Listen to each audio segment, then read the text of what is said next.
পূর্বের কথা মোতাবেক এখন থেকে পুরো দেশকে তুফানের হাতে তুলিয়া দেব। সে যা চাইবে পাইবে, যা করিতে চাইবে করিবে।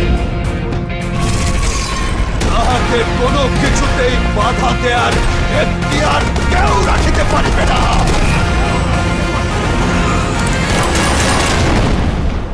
আর এর ব্যত্যয় ঘটিলে